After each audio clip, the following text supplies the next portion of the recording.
السلام عليكم ورحمة الله وبركاته. حبايب قلبي، ازيكم عاملين ايه؟ احنا النهاردة على شط المحيط. النهاردة احنا كده في شهر اكتوبر، يعني في يوم 11 اكتوبر، والجو ساقع جدا جدا جدا، والابهات جايبة عيالها وبيلعبوا في الرمل،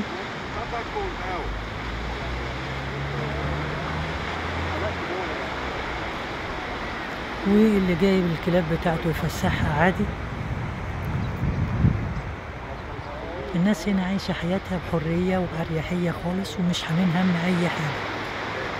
إن الدولة هنا متكفلة بحاجات كتير، يعني اللي ما عندوش سكن الدولة بتديله فلوس للسكن، اللي سايب وظيفته، اللي ساب وظيفته ما عندوش وظيفة، الدولة بتديله فلوس للسكن، لأن الدولة هنا بتاخد منهم ضرايب. اللي بيشتغل بتاخد منهم ضرايب كبيرة جدا، يعني بنص المرتب.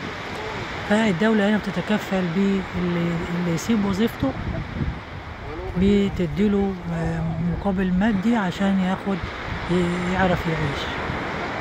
حبايب قلبي، بحبكم في الله، يسعدني ويشرفني اشتراككم في القناة، واعملوا لايكات كتير عشان يوصلكم مني كل ما هو جديد. حبايب قلبي، ما تنسوش التعليقات والشير والاشتراك. بحبكم في الله، وإلى أن نلتقي في فيديوهات أخرى جديدة. لكم مني ألف تحية وألف سلام، وإلى اللقاء.